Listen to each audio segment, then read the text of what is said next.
Repair ചെയ്യാനാണെങ്കിൽ അതുമായിട്ട് ബന്ധപ്പെട്ട ആ ഒരു സ്റ്റാഫിന്റെ റിക്വസ്റ്റ് കൊണ്ടാണ് അത് തുടങ്ങേണ്ടത്. ആ റിക്വസ്റ്റിന് താഴെ എംഒ അത് അങ്ങനത്തെ ഒരു കാര്യം പരിശോധിച്ചു, ആ റിപ്പയർ ചെയ്യാവുന്നതാണ്, അല്ലെങ്കിൽ അടിയന്തരമായി റിപ്പയർ ചെയ്യേണ്ടതാണ്, അല്ലെങ്കിൽ വാങ്ങിക്കാവുന്നതാണ്. അതിന്റെ താഴെ ഇന്ന ഫണ്ട്, നിലവിൽ ഇന്ന ഫണ്ടാണ് ഉള്ളത്. അപ്പൊ HMC ചിലപ്പോൾ NHM ഫണ്ട് ഉണ്ടായിരിക്കാം, അല്ലെങ്കിൽ LHD ഫണ്ട് ഉണ്ടായിരിക്കാം. അപ്പൊ ഇന്ന ഫണ്ട് ഉപയോഗിക്കുന്നതാണ് എന്ന് എഴുതിയിട്ടാണ് നമ്മുടെ ഈ ഒരു സംഭവം തുടങ്ങേണ്ടത്. പലപ്പോഴും നമ്മൾ ഇതെല്ലാം ചെയ്തിട്ടാണ് നമ്മൾ ഇതിലേക്ക് വരുന്നത്. പക്ഷെ ശരിക്കും പറഞ്ഞു കഴിഞ്ഞാൽ ഈ ഒരു പ്രൊസീജിയർ തുടങ്ങേണ്ടത് ഈ റിക്വസ്റ്റോട് കൂടിയാണ്. അതിനുശേഷം ഒരു ഒരു റൂം ഫാബ്രിക്കേഷൻ ചെയ്യേണ്ടതാണ്, റൂം പാർട്ടീഷൻ ചെയ്യേണ്ടതാണ്. അങ്ങനെയാണെങ്കിൽ ചിലപ്പോൾ അത് NHM ഫണ്ട് നമുക്ക് അൺടൈഡ് ഫണ്ട് കിട്ടിയിട്ടുണ്ട്, അത് വെച്ച് ചെയ്യാമെങ്കിൽ അതിനൊരു എസ്റ്റിമേറ്റ് ആവശ്യം വരും. അപ്പോൾ എസ്റ്റിമേറ്റ് നമ്മൾ ഈ തന്ന സ്റ്റാഫ് നേഴ്സ് ആയിരിക്കും ചിലപ്പോൾ നമ്മുടെ ഒരു ഒബ്സർവേഷൻ റൂം നമ്മൾ പാർട്ടീഷൻ ചെയ്യണം എന്നുള്ള രീതിയിൽ നമുക്ക് തരുന്നത്. അങ്ങനെയാണെങ്കിൽ അത് ചെയ്യാവുന്നതാണ്. ഈ NHM അൺടൈഡ് ഫണ്ട് ഉപയോഗിക്കാവുന്നതാണ്. ബന്ധപ്പെട്ട NHM എഞ്ചിനീയറിന്റെ പക്കൽ നിന്നും എസ്റ്റിമേറ്റ് ലഭ്യമാക്കുക, ക്ലർക്കിന് നിർദ്ദേശം കൊടുക്കുന്നു എന്ന് പറഞ്ഞ് അതിന് താഴെ ഡേറ്റ് ഇട്ടിട്ട് നമ്മളവിടെ സൈൻ ചെയ്യണം. എന്നിട്ട് ക്ലർക്കിന് കൊടുക്കണം. അങ്ങനെയാണെങ്കിൽ അവർ NHM എഞ്ചിനീയറിനെ വിളിക്കും, അതിന്റെ എസ്റ്റിമേറ്റ് എടുക്കും. പിന്നെ അതിനുശേഷം ഒരു ലോക്കൽ പർച്ചേസ് കമ്മിറ്റിയുടെ കാര്യം നമ്മുടെ വകുപ്പിന്റെ തന്നെ ഒരു ഓർഡർ ആയിട്ട് പറയുന്നുണ്ട്. അതിനകത്ത് പറയുന്നത് 15,000 മുതൽ 1 lakh വരെയുള്ള ഒരു പർച്ചേസിനാണെങ്കിൽ നിർബന്ധമായിട്ടും ലോക്കൽ പർച്ചേസ് കമ്മിറ്റി കൂടണം എന്നാണ്. അപ്പൊ ആ ലോക്കൽ പർച്ചേസ് കമ്മിറ്റി കൂടുന്നത് എല്ലാ പർച്ചേസുകൾക്കും കൂടുന്നത് നല്ലതാണ്. പക്ഷേ നിർബന്ധമായിട്ടും ഒരു കൂടാൻ പറയുന്നത് 15,000 to 1 lakh ആണ്. അപ്പോൾ അതിന്റെ മിനിറ്റ്സ് ബുക്ക് സൂക്ഷിക്കണം. പിന്നെ ചിലപ്പോഴൊക്കെ നമുക്ക് മെഡിക്കൽ അല്ലെങ്കിൽ സർജിക്കൽ ഉപകരണങ്ങളായിരിക്കും ആവശ്യം വരിക, ചിലപ്പോൾ മെഡിസിൻസ് ആയിരിക്കാം. അങ്ങനെയുള്ള സാധനങ്ങളാണെങ്കിൽ NAC ആവശ്യമാണ്. അതേസമയം തന്നെ ബാക്കിയുള്ള സാധാരണ രീതിയിലുള്ള OP-യിലേക്ക് ആവശ്യമുള്ള ചൂല് അങ്ങനത്തെ കാര്യങ്ങൾക്കൊന്നും NAC ആവശ്യമില്ല എന്ന് KMSCയിൽ കൃത്യമായിട്ട് പറഞ്ഞിട്ടുണ്ട്. NAC ഏതിനൊക്കെയാണ് കൊടുക്കുന്നത്? ഇപ്പൊ ഓൺലൈൻ ആണ് NAC കിട്ടിക്കഴിഞ്ഞാൽ അതിന് 30 ദിവസത്തേക്കാണ് വാലിഡിറ്റി. അപ്പൊ അതനുസരിച്ച് NAC വാങ്ങി സൂക്ഷിക്കുക. പിന്നീട് നമ്മൾ നോക്കേണ്ടതെന്ന് വെച്ച് കഴിഞ്ഞാൽ ഈ പറയുന്ന നേരത്തെ പറഞ്ഞ ഒരു ഫാബ്രിക്കേഷൻ വർക്കാണ്. അപ്പൊ ഫാബ്രിക്കേഷൻ വർക്ക് ചെയ്യേണ്ടത് കൊട്ടേഷൻ അല്ലെങ്കിൽ ടെൻഡർ വഴിയാണ് എങ്കിൽ ആ കൊട്ടേഷനോ ടെൻഡറോ എന്താണോ അത് വാങ്ങിക്കണം. എത്രയാണ് കൊട്ടേഷൻ ലിമിറ്റ്, എത്രയാണ് ടെൻഡർ ലിമിറ്റ് എന്നോട് ചോദിക്കരുത്, കാരണം അതൊക്കെ നമ്മുടെ ഈ സൈറ്റിനകത്തുള്ള ലിങ്കിനകത്തുണ്ട്. അപ്പൊ അതിനനുസരിച്ചിട്ട് കൊട്ടേഷൻ ടെൻഡർ വിളിക്കുക, അത് കൃത്യമായിട്ട് നമ്മൾ പ്രസിദ്ധപ്പെടുത്തുക. അതുപോലെ തന്നെ കൊട്ടേഷൻ കിട്ടിക്കഴിഞ്ഞാൽ അതിന്റെ നമ്മളെ കൊട്ടേഷൻ അല്ലെങ്കിൽ ടെൻഡർ രജിസ്റ്റർ ഉണ്ട്, അതിനകത്ത് രേഖപ്പെടുത്തുക. പിന്നീട് അത് ഇന്നയാൾക്ക് കൊട്ടേഷൻ ഉറപ്പിച്ചു കഴിഞ്ഞാൽ അതിന് ആ കരാറുകാരന് ഒരു വർക്ക് ഓർഡർ നൽകുന്ന ഒരു പ്രൊസീജിയറും കൂടിയുണ്ട്. ആ വർക്ക് ഓർഡറിന്റെ ഒരു കത്ത് അയാൾക്ക് നൽകണം. പിന്നെ അയാളുമായിട്ടൊരു എഗ്രിമെന്റ് ഉണ്ടായിരിക്കണം. ഇതൊക്കെ ചെയ്യാത്തതിനുള്ള ഓഡിറ്റേഷൻ നിങ്ങൾക്ക് പിന്നീട് കാണുമ്പോൾ മനസ്സിലായി ഇതൊക്കെ ചെയ്യേണ്ടതിന്റെ പ്രാധാന്യം. പിന്നെ എസ്റ്റിമേറ്റ് ലഭിച്ചതാണെങ്കിൽ അപ്പൊ ഫാബ്രിക്കേഷൻ വർക്ക് പൂർത്തിയായി, നേരിട്ട് അയാൾക്ക് പൈസ കൊടുക്കാമോ? കൊടുക്കാൻ പാടില്ല. 3 കാര്യങ്ങളുണ്ട്. ഒന്ന്, ഒരു നമ്മുടെ കൺസ്ട്രക്ഷൻ വെൽഫെയർ ഫണ്ടിനകത്തേക്ക് ഒരു എമൗണ്ട് കൊടുക്കാനുണ്ട്, അത് അവസാനം പറയുന്നുണ്ട്. പിന്നെ 2% TDS കാര്യമുണ്ട്, അതും അവസാനം പറയുന്നുണ്ട്. മൂന്നാമത്തെ കാര്യം എന്നുള്ളത് നമ്മൾ എസ്റ്റിമേറ്റ് വാങ്ങിച്ചിട്ടാണ് നമ്മുടെ പ്രവൃത്തി തുടങ്ങിയത് എന്ന് പറഞ്ഞു. ആ എസ്റ്റിമേറ്റ് ആരാണോ നമുക്ക് തന്നത്, NHM തന്നതെങ്കിൽ അവരുടെ അടുത്ത് നിന്നും ഈ ഒരു വർക്ക് കംപ്ലീറ്റഡ് ആയി ഒരു പ്രവൃത്തി പൂർത്തീകരണ സാക്ഷ്യപത്രം നമ്മൾ വാങ്ങിച്ചിട്ട് മാത്രമേ നമ്മൾ ഈ ഒരു ഇയാൾക്ക് പൈസ കൊടുക്കാവൂ. പിന്നെ അതുപോലെ തന്നെ ചില സ്ഥാനങ്ങൾക്ക് നമുക്ക് കൊട്ടേഷൻ ടെൻഡർ ആവശ്യമില്ലായിരിക്കും, പ്രത്യേകിച്ച് ഇപ്പോൾ ആർട്ട്കോ ഒക്കെ തരുന്ന കാര്യത്തിനകത്ത്.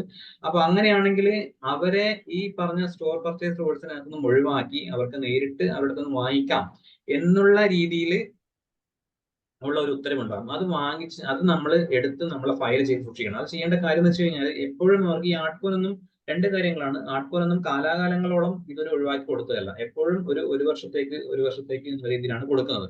അപ്പോൾ നമ്മൾ വാങ്ങിക്കുന്ന പീരീഡ് ഈ പറഞ്ഞ ഒഴിവാക്കം കൊടുത്ത പീരീഡ് തന്നെയാണോ എന്ന് ഉറപ്പിക്കൽ.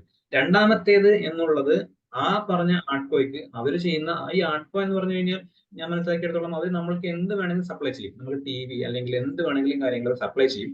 പക്ഷേ യഥാർത്ഥത്തിൽ അവർക്ക് ഈ പറഞ്ഞ രീതിയിൽ കൊട്ടേഷൻ അല്ലെങ്കിൽ ടെൻഡർ ഇല്ലാതെ കൊടുക്കാൻ പറ്റുന്നത് അവർ ഉത്പാദിപ്പിക്കുന്ന കാര്യങ്ങൾ മാത്രമാണ്. എന്ന് മാത്രമല്ല ഈ പറഞ്ഞ അവര് റിലാക്സേഷൻ കൊടുത്ത ഓർഡേഴ്സിന്റെ അപ്പൻഡിക്സ് ആയിട്ട് ആ കാര്യങ്ങൾ കൊടുത്തിട്ടുണ്ട്. അപ്പൊ ആ കാര്യങ്ങൾ മാത്രമേ അവരുടെ നിന്ന് നമുക്ക് കൊട്ടേഷൻ അല്ലെങ്കിൽ ടെൻഡർ ഇല്ലാതെ വാങ്ങിക്കാവൂ. കഴിഞ്ഞ വർഷം വരെ മറ്റൊരു റൂൾ ഉണ്ടായിരുന്നു. അതായത് ആർട്ട്കോയിൽ നമ്മളൊരു സാധനം വാങ്ങിക്കുകയാണ്, അപ്പോൾ നമ്മളൊരു 1 ലക്ഷം രൂപയുടെ വാങ്ങിക്കുമ്പോൾ 50,000 രൂപയുടെ, അത് 50% കാര്യങ്ങൾ മാത്രമേ അവരുടെ കാര്യങ്ങൾ നമുക്ക് വാങ്ങിക്കേണ്ടതുള്ളൂ. 50% മുകളിൽ, അതായത് 50,000 രൂപയ്ക്ക് പുറമേയുള്ള ബാക്കി 50,000 രൂപയ്ക്ക് കവിയാതെ നമുക്ക് മറ്റു കാര്യങ്ങൾ വാങ്ങിക്കാം. അതായത് അവർക്ക് വേണമെങ്കിൽ ഒരു 40,000 രൂപയ്ക്ക് ഒരു TVയോ അതൊക്കെ നമുക്ക് കൊട്ടേഷൻ ടെൻഡർ ഇല്ലാതെ വാങ്ങിക്കാം. നമുക്ക് കുറച്ച് സൗകര്യമായിരുന്നു. കാരണം നമുക്കൊരു സ്ഥലത്ത് ഈ പറഞ്ഞ പോലെ ആർട്ട്പുവിന്റെ ഒരു ഇത് ചെയ്യണം. അപ്പൊ ആർട്ട്പുവിന്റെ വർക്ക് ചെയ്യണം. ഒപ്പം തന്നെ നമ്മുടെ OP വെയിറ്റിംഗ് ഏരിയയിലേക്ക് ഒരു TV വേണം. ഇത് രണ്ടും അവർക്ക് കൊടുക്കുകയാണെങ്കിൽ 1 lakh ആണ് നമ്മുടെ മൊത്തം എമൗണ്ട് എങ്കിൽ 50,000, അതായത് 50% കഴിയാതെ അവർക്ക് അവരുടെ ഇതല്ലാത്ത കാര്യങ്ങൾ ഒരു TV നമുക്ക് വാങ്ങിച്ചു തരാൻ സാധിക്കും. 50,000 വരെയുള്ള എമൗണ്ട് ആണെങ്കിൽ, 50,000 അല്ല 50% വരെയുള്ള എമൗണ്ട് ആണെങ്കിൽ അവരുടെ ഓർഡറിനകത്ത് പറഞ്ഞിട്ടുള്ള ആ കാര്യങ്ങൾ ചെയ്യാൻ സാധിക്കുമായിരുന്നു ഏതാണ്ട് കഴിഞ്ഞ സെപ്റ്റംബർ വരെയോ മറ്റോ. ഇപ്പോൾ അതും അനുവദിക്കുന്നില്ല. ഇപ്പോൾ നിർബന്ധമായിട്ടും അവർക്ക് എന്തിനാണോ റിലാക്സേഷൻ കൊടുത്തത് ആ റിലാക്സേഷൻ കൊടുത്തത് എന്തിനാണ് എന്നുള്ളത് ആ ഉത്തരവിനകത്ത് ഉണ്ടാകും. അത് മാത്രമേ അവർക്ക് സപ്ലൈ ചെയ്യാൻ പാടുള്ളൂ. അതുകൊണ്ട് ആർട്ട്കോ അല്ലെങ്കിൽ സിഡ്കോ എന്നൊക്കെ കാണുമ്പോൾ നേരിട്ട് ചെന്ന് നമ്മൾ നേരെ ആർട്ട്കോ ആണ് സിഡ്കോ ആണ് എന്നൊക്കെ പറഞ്ഞ് നേരിട്ട് പോയിട്ട് എല്ലാ സാധനങ്ങളും വാങ്ങിച്ചു വെക്കരുത്. അതിന്റെയൊക്കെ വില നമ്മുടെ വീട്ടിൽ നിന്നും എടുത്തു കൊടുക്കേണ്ട ഒരു അവസ്ഥയിലേക്ക് നമുക്ക് പോയേക്കാം. അതുപോലെ തന്നെ നമ്മൾ വൗച്ചേഴ്സ് പാസ്സാക്കുമ്പോൾ ശ്രദ്ധിക്കേണ്ടത് വെച്ച് കഴിഞ്ഞാൽ സ്റ്റോക്ക് എടുത്തു എന്ന് എഴുതാതെ, അതായത് സ്റ്റോക്ക് എടുക്കൽ മാത്രമല്ല, നമ്മൾ ആ സ്റ്റോക്ക് രജിസ്റ്റർ നോക്കി അതിനകത്ത് വെരിഫൈ ചെയ്യാതെ ഒരിക്കലും, പ്രത്യേകിച്ച് സാധനങ്ങൾ വാങ്ങിക്കുന്ന കാര്യത്തിലാണ്, അപ്പോൾ അതിനകത്ത് സ്റ്റോക്ക് എടുത്തു എന്ന് നമ്മൾ ഉറപ്പാക്കാതെ ഒരിക്കലും വൗച്ചർ ഒപ്പിട്ട് കൊടുക്കരുത്. കാരണം ചിലപ്പോഴേക്കും നമ്മൾ ധൃതി കാരണം ഇതൊക്കെ ഒപ്പിട്ട് കൊടുക്കും, പലപ്പോഴും അത് സ്റ്റോക്ക് ബുക്കിനകത്ത് കയറിയിട്ടുണ്ടാവില്ല. അത് എവിടെയെങ്കിലും ഇല്ലാതെ പോയി കഴിഞ്ഞാൽ ഇത് വാങ്ങിച്ച ആളുടെ തലയിൽ തന്നെ ഇരിക്കും ഉത്തരവാദിത്തം. അതൊന്ന്. പിന്നെ എന്ന് വെച്ച് കഴിഞ്ഞാൽ ഫുഡ് സപ്ലൈ ചെയ്ത കാര്യങ്ങളാണെങ്കിൽ പങ്കെടുത്തവരുടെ അറ്റൻഡൻസ് നിർബന്ധമായിട്ടും നമ്മൾ എഴുതണം. പിന്നെ അതുപോലെ തന്നെ ഏത് ഫണ്ട് റിലീസ് ചെയ്യുന്നതിനും ഒരു ഓഫീസ് പ്രൊസീഡിങ്സ് നമ്മൾ ആക്കേണ്ടതാണ്. അപ്പൊ ഈ പറഞ്ഞ കാര്യങ്ങളെല്ലാം ചെയ്തിട്ട് മാത്രം ഒപ്പിട്ട് കൊടുത്താൽ മതി. പിന്നെ സ്റ്റോക്ക് എടുക്കൽ എന്നിവയൊന്നും പ്രത്യേകിച്ച് പിന്നീട് മാറ്റിവെക്കരുത്. പിന്നെ പ്രത്യേകിച്ച് പറയേണ്ട കാര്യമില്ല, 1000 രൂപയോ അതിന് മുകളിലുള്ള പർച്ചേസ് നടത്തുമ്പോൾ നമ്മൾ ചെക്ക്, ബാങ്ക് ട്രാൻസ്ഫർ വഴി മാത്രം പണം നൽകുക എന്നുള്ളതാണ്. അപ്പൊ ഇങ്ങനെയൊന്നും ഇപ്പൊ ഞാൻ ഈ പറഞ്ഞ കാര്യങ്ങളൊക്കെ എന്താണ് ഇതിന്റെയൊക്കെ ഒരു ആവശ്യം എന്ന് തോന്നിയ കാര്യം, സർക്കാർ കാര്യമാണ് ഒന്നാമത്തേത്. രണ്ടാമത്തേത്, ഇതൊന്നും ചെയ്തിട്ടില്ല എങ്കിൽ ഇതുപോലെ കൊട്ടക്കണക്കിന് ഇതുപോലെ എഴുതി വെക്കും. ഇപ്പോ ഒരു സ്ഥലത്തേക്ക് വന്നതാണ്, സ്റ്റീൽ ഗ്ലാസ് വാങ്ങിച്ചു.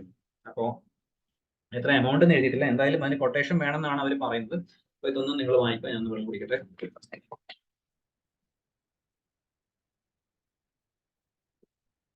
അപ്പൊ ഇത് ഇയാൾക്ക് വന്നതെന്ന് വെച്ച് കഴിഞ്ഞാല് 2009 വർഷത്തിനകത്ത് ഇത്രയും കാര്യങ്ങളൊക്കെ ചെയ്തപ്പോൾ കൊട്ടേഷനോ അല്ലെങ്കിൽ അതൊക്കെ വാങ്ങിക്കേണ്ട സമയത്ത് ഇതൊന്നും ഇല്ലാതെ വാങ്ങിച്ചു. നിങ്ങൾ ആലോചിച്ച് നോക്കുക, ഇത് 2009 വന്നു, 2015 മറ്റൊരു ഓഡിറ്റ് ഒബ്ജക്ഷൻ വന്നു കഴിഞ്ഞാൽ ഇതൊക്കെ എങ്ങനെ ഉണ്ടാക്കും? ഈ പറഞ്ഞ കൊട്ടേഷൻ നോട്ടീസ്, കൊട്ടേഷൻ അതൊക്കെ എങ്ങനെ, കാര്യങ്ങളൊക്കെ എങ്ങനെ ഉണ്ടാക്കും? ഭയങ്കര ബുദ്ധിമുട്ടാണ്. അപ്പൊ അതുകൊണ്ട് തന്നെ ഇതൊക്കെ അവിടെ ഉണ്ട് എന്ന് ഉറപ്പുവരുത്തിയിട്ട് മാത്രം അത് കൊടുക്കുക. പിന്നെ ഇതൊക്കെ ഇല്ലാതെ എങ്ങനെ ചെയ്യാമെന്നുള്ളത് ഞാൻ വീണ്ടും പറയുന്നില്ല, നമ്മുടെ സൈറ്റിനകത്തുണ്ട്.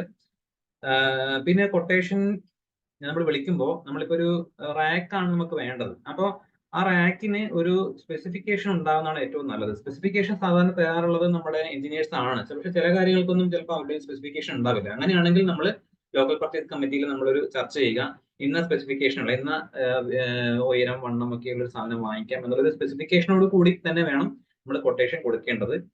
അത് എപ്പോഴും ശ്രദ്ധിക്കും. പിന്നെ ഈ HMC കൊണ്ട് ഉപയോഗിച്ചിട്ട് സിവിൽ വർക്ക്സ് നമ്മൾ ചിലപ്പോൾ ചെയ്യാറുണ്ട്. ചിലപ്പോൾ ഇതിലെ മെയിൻ്റനൻസ് ഒക്കെ ചിലപ്പോൾ നമുക്ക് അത്യാവശ്യമായിട്ട് വരുമ്പോൾ നമ്മൾ ചെയ്യാറുണ്ട്.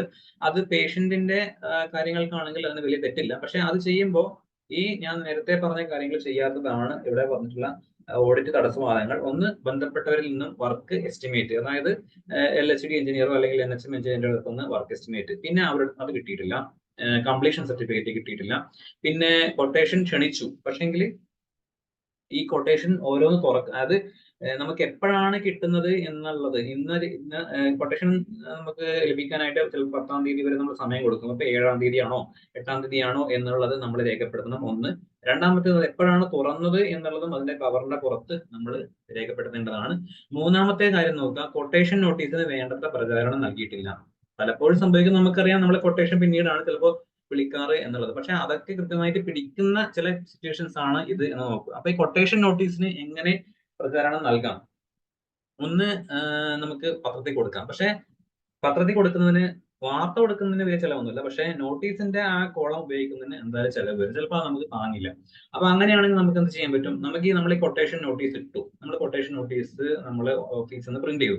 അതിനുശേഷം ആ നോട്ടീസ് നമ്മൾ തൊട്ടടുത്തുള്ള സ്ഥാപനങ്ങളായ ഒരു വില്ലേജ് ഓഫീസ്, ഒരു കൃഷി ഓഫീസ്, ഒരു വെറ്റിനറി ഡിസ്പെൻസറി, അല്ലെങ്കിൽ നമ്മുടെ പഞ്ചായത്ത് ഓഫീസ്, ഇവിടെയൊക്കെ കൊണ്ടുപോയിട്ട് ഈ നോട്ടീസിന്റെ പിറകിൽ അവർക്കൊരു കോപ്പി കൊടുക്കുക. അതുകൂടാതെ തന്നെ ഒരു നോട്ടീസിന്റെ പിറകിൽ ഇവിടെ ഇത് റിസീവ് ചെയ്തു എന്ന് അവരുടെ സൈനും സീലും വാങ്ങിക്കുകയാണെങ്കിൽ നമ്മൾ ഇതിവിടെയൊക്കെ കൊടുത്തു, ഇവിടത്തേക്ക് നോട്ടീസിലേക്ക് അത് കൊടുത്തു എന്നുള്ളതിന് ഒരു തെളിവായി. അപ്പൊ അങ്ങനെ നമുക്ക് ഇതിന് വേണ്ടത്ര പ്രചരണം നൽകി എന്ന് നമുക്ക് ഉറപ്പാക്കാനായിട്ട് സാധിക്കും. പിന്നെ അതുപോലെ തന്നെയാണ് HMC-യിൽ നിന്നുമാണ് ഈ ചെലവ് ചെയ്തത്. പക്ഷേ എങ്കിൽ അത് HMC-യുടെ തീരുമാനപ്രകാരമാണ് ചെയ്തതെങ്കിലും പിന്നീട് ആ ചെലവായത് അടുത്ത HMC-യിൽ അത് അംഗീകരിക്കണം, അത് ചെയ്തിട്ടില്ല എന്നുള്ളതാണ്. പിന്നെ വർക്ക് ഓർഡർ നൽകേണ്ട കാര്യം പറഞ്ഞു, വർക്ക് ഓർഡർ മെഡിക്കൽ ഓഫീസർ കൊടുത്തിട്ടില്ല. പിന്നെ അതുപോലെ തന്നെയാണ് ചില കാര്യങ്ങൾക്ക് വർക്ക് ഡൺ സാറ്റിസ്ഫാക്ടറി എന്നുള്ളത് ആ ഒരു ഇംപ്ലിമെന്റിങ് അല്ലെങ്കിൽ മെഡിക്കൽ ഓഫീസർ തന്നെ ചെയ്യേണ്ടി വരും, അത് ചെയ്തിട്ടില്ല. പിന്നെ ആ സമയത്ത് തുക നൽകുന്നതിന് റവന്യൂ സ്റ്റാമ്പ് കൊടുക്കണം എന്നുള്ളതാണ് അന്നേരം പറയുന്നത്. പക്ഷെ ഇപ്പൊ അത് നിർബന്ധമായിട്ട് പറയുന്നില്ല. പിന്നെ ഈ വെൽഫെയർ ഫണ്ട് വാറ്റ് ഇപ്പോഴില്ല, TDS ഉണ്ട്, അതിന്റെ കാര്യം പിന്നീട് പറയുന്നുണ്ട്. വെൽഫെയർ ഫണ്ട് കൺസ്ട്രക്ഷൻ വെൽഫെയർ ഫണ്ടാണ്, അതിന്റെ കാര്യം പിന്നീട് പറയുന്നുണ്ട്. അപ്പൊ ഇത്രയും കാര്യങ്ങൾക്ക് ഈ ഒരു എത്രയാണ് 2.5 ലക്ഷത്തിന്റെ ഇതിനാണ് ഈ ഒരു MOയ്ക്ക് ഓഡിറ്റ് ഒബ്ജക്ഷൻ വന്നത്. അപ്പൊ നേരത്തെ ഈ പറഞ്ഞ കാര്യങ്ങളൊക്കെ ചെയ്തിട്ടുണ്ടായിരുന്നു എങ്കിൽ ഇത്രയും കാര്യങ്ങൾ നമുക്ക് വരില്ലായിരുന്നു. അപ്പൊ ഇത് നമ്മൾ പ്രത്യേകം സൂക്ഷിച്ചു വെക്കുക. അതുപോലെ തന്നെ മറ്റൊരു മെഡിക്കൽ ഓഫീസർക്ക് വന്നതാണ്. അപ്പോ അതിനകത്ത് പറയാനുള്ളത് വെച്ച് കഴിഞ്ഞാൽ ഒരു വർക്ക് അത് ടെൻഡർ വിളിക്കേണ്ട കാര്യമാണ് എങ്കിൽ പിന്നെ അതിന് കൊട്ടേഷൻ വിളിക്കാൻ പോകരുത് എന്നുള്ളതാണ്. അതൊരു ഒറ്റ പ്രവൃത്തിയായിട്ട് ചെയ്യുന്നതിന് പകരം ഒരേ വർക്ക് തന്നെ അത് 3ആയിട്ട് വിളിച്ച് കൊട്ടേഷൻ വിളിച്ച് ചെയ്തു, അത് ശരിയല്ല. പിന്നെ ബാക്കി നേരത്തെ പറഞ്ഞിട്ടുള്ള ഓഡിറ്റ് ഒബ്ജക്ഷൻസ് ഒക്കെ ആ MOയ്ക്ക് വന്നിട്ടുണ്ട്. പിന്നെ നേരത്തെ പറഞ്ഞാണ് ഒരു സംഭവം നമ്മള് പിന്നെ ഒപ്പിട്ട് കൊടുക്കുമ്പോൾ ക്യാൻസൽഡും അതുപോലെ തന്നെ ഫാസ്റ്റ് ഫോർ പേയ്മെന്റും കൊടുക്കും. അതിന്റെ കൂട്ടത്തിൽ തന്നെ നമ്മൾ നോക്കേണ്ടത് ഫുഡ് ആണെങ്കിൽ ഫുഡ് സപ്ലൈ ഫുഡ് ക്വാളിറ്റി എന്നുള്ള സംഭവം നമ്മൾ ഒപ്പിട്ട് കൊടുത്തിരിക്കണം. സ്റ്റോക്ക് എടുക്കേണ്ട ഒരു കാര്യമാണെങ്കിൽ സ്റ്റോക്ക് എടുത്തിരിക്കണം. ഇതുമല്ല എങ്കിൽ ഒരു വർക്ക് ഡൺ ആണെങ്കിൽ വർക്ക് ഡൺ സാറ്റിസ്ഫാക്ടറി എന്നുള്ള ഒരു സാക്ഷ്യപ്പെടുത്തൽ അവിടെ ആവശ്യമാണ് എന്നുള്ളത്. അപ്പൊ ഈ പാസ്ഡും ക്യാൻസൽഡും അല്ലാതെ വേറെ ഒരു നോട്ടും കൂടെ വേണം നമ്മൾ ഒപ്പിട്ട് കൊടുക്കാനുണ്ട് എന്നുള്ളത് എപ്പോഴും ഓർക്കുക. പിന്നെ ഈ പറഞ്ഞ രീതിയിൽ ഞാൻ നേരത്തെ പറഞ്ഞു, പലപ്പോഴും നമ്മൾ കൊട്ടേഷൻ ചെയ്യുക എന്നുള്ളത് പിന്നീട് എല്ലാം തയ്യാറാക്കുന്നതാണ്, കുഴപ്പമില്ല, ചിലപ്പോഴേക്ക് അങ്ങനെ വേണ്ടി വരും. പക്ഷെ ഈ തെറ്റുകളൊന്നും പറ്റരുത്. അതിനകത്ത് നോക്കുക, അതായത് 3 കൊട്ടേഷൻ ഉണ്ട്, ശരി, കുഴപ്പമില്ല, വിഷയം, കൈപ്പട, ഇതൊക്കെ എഴുതിയ ആ രീതി സമയമുള്ളതാണ്. അപ്പോ ഒരാൾ തന്നെ ഇത് എഴുതി തയ്യാറാക്കി എന്ന് ഓഡിറ്റ് അവിടെ പിടിച്ചു. പിന്നെ 3 കൊട്ടേഷനകത്തും തീയതി ഒന്നും ഇട്ടിട്ടില്ല, കാരണം അത് പിന്നെ ഇടാം എന്ന് വിചാരിച്ചിട്ടായിരിക്കും, കുഴപ്പമില്ല. പക്ഷെ ഇങ്ങനെയുള്ള ചെയ്യുമ്പോഴെങ്കിലും ഈ നല്ല രീതിയിൽ ചെയ്യാനായിട്ട് ശ്രദ്ധിക്കുക. പിന്നെ ബാക്കി നേരത്തെ പറഞ്ഞ കാര്യങ്ങൾ, എഗ്രിമെന്റ് എഴുതിയിട്ടില്ല, പിന്നെ വർക്ക് ഓർഡർ നൽകിയിട്ടില്ല, വർക്ക് ഡൺ സാറ്റിസ്ഫാക്ടറി